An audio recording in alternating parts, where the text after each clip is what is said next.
Right Pawan, YCP ప్రభుత్వ హయాంలో చాలా కూడా ఆలయాలు అన్యాక్రాంతం అయిపోయాయనే చెప్పాలి, హిందూ దేవాలయాలు.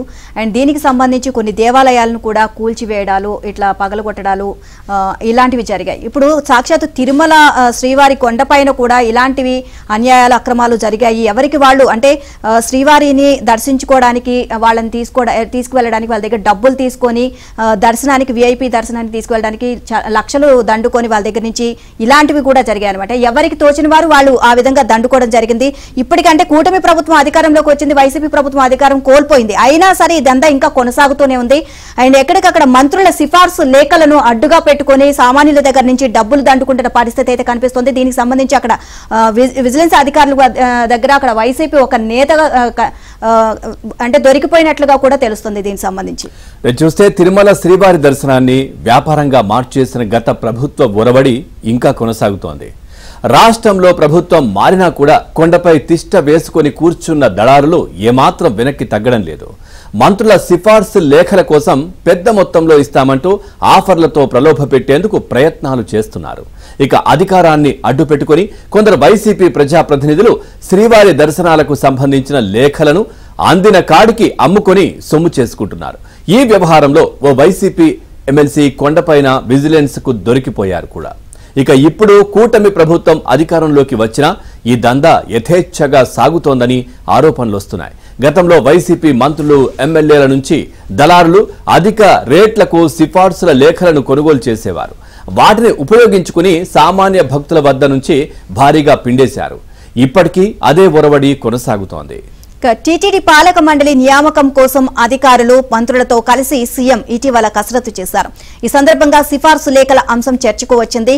గత ప్రభుత్వంలో మంత్రులు, ఎమ్మెల్యేలు, ఎమ్మెల్సీలు లేఖలను అమ్ముకున్నారు అని అధికారులు సీఎం దృష్టికి తీసుకొచ్చారు. బేరాలు పెట్టి మరీ వారి నుంచి ఈ లేఖలను దళారులు కొనుగోలు చేసేవారని, తిరుమలలో ఇదో పెద్ద బిజినెస్ గా మారింది అని చెప్పడంతో సీఎం దిగ్భ్రాంతికి గురయ్యారు. ఓవరాల్ ఇదే అంశానికి సంబంధించి మరింత సమాచారాన్ని మా AP bureau chief Ramarao Naidu తెలుసుకుందాం. రామారావు, వైసీపీ ప్రభుత్వం కూలిపోయింది, కూటమి ప్రభుత్వం వచ్చింది, అయినా సరే ఇంకా వైసీపీకి సంబంధించిన వాళ్ళు తిరుమలలో తిష్ట వేసి ఇక్కడ మొత్తం అన్యాక్రాంతం చేస్తున్నారని చెప్పొచ్చు, అక్రమాలకు పాల్పడుతున్నారు. సో దీనికి సంబంధించి చంద్రబాబు నాయుడు వద్దకు కూడా ఇది ఫిర్యాదు అందింది. మరి ఎలాంటి యాక్షన్ తీసుకునే అవకాశాలు కనిపిస్తున్నాయి దీనికి సంబంధించి?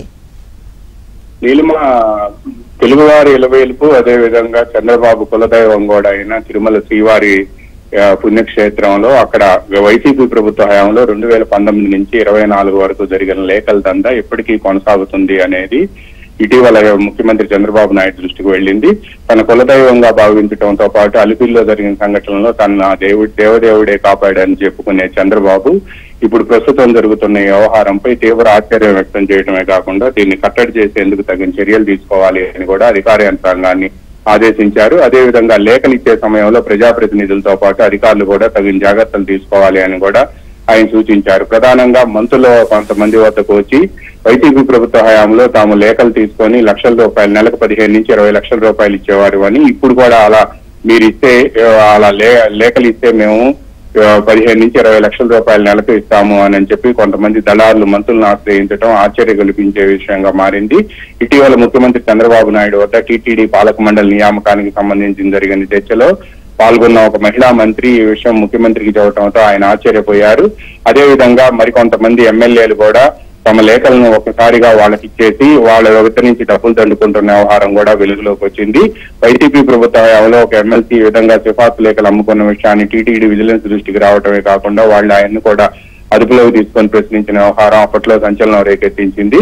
ఇప్పుడు కూడా దళారులు కొండపై తిష్ట వేసి ఈ విధంగా లేఖలు అమ్ముకోవడంతో పాటు ప్రోటోకాల్ దర్శనాలను కూడా ఇప్పిస్తున్నారని పెద్ద ఎత్తున ఆరోపణలు వస్తున్నాయి. ఈ నేపథ్యంలోనే ముఖ్యమంత్రి చంద్రబాబు నాయుడు ఈ విషయంలో తగిన జాగ్రత్తలు తీసుకోవాలి అని చెప్పి కూడా అధికార యంత్రాంగాన్ని ఆదేశించారు. తిరుమల అంటే పరమ పవిత్రంగా భావించే చంద్రబాబు నాయుడు ఇటువంటి విషయాల్లో జాగ్రత్తగా ఉండాలి అని చెప్పి ముఖ్యమంత్రి పేషీని కూడా ఆదేశించారు. సీఎం కార్యాలయంలో ఉండే అధికారులు కూడా లేఖలు ఇచ్చే విషయంలో తగిన జాగ్రత్తలు తీసుకుంటున్నారు. కొంతమంది ఎమ్మెల్యేలు అయితే తమ నియోజకవర్గానికి సంబంధించిన లేఖలు మాత్రమే ఇస్తున్నారు. తమ నియోజకవర్గంలో తమకు తెలిసిన వాళ్ళు, పార్టీకి సంబంధించిన వ్యక్తులకు మాత్రమే లేఖలు ఇస్తున్నారు. మున్సిపల్ శాఖ మంత్రి నారాయణ అయితే నెల్లూరులో టౌన్ నియోజకవర్గానికి సంబంధించిన వాళ్ళకే లేఖలు ఇస్తున్నారు. మిగతా వాళ్ళు ఎవరైనా అడిగితే నిర్మోహమాటంగా లేదు అని చెప్తున్నారు. మంగళగిరి మంత్రి నారా లోకేష్ కూడా మంగళగిరి నియోజకవర్గానికి సంబంధించిన వారికే లేఖలు ఇస్తున్నారు. ఇలా పలువురు మంత్రులు తమ నియోజకవర్గాలకు సంబంధించిన వారికే లేఖలు ఇవ్వడంతో పాటు ఎవరైనా వచ్చి అడిగితే తమ వల్ల కాదు అని చెప్పి నిర్మోహమాటంగా చెప్పేస్తున్నారు. ఆరోగ్య శాఖ మంత్రి సత్యకుమార్ యాదవ్ కూడా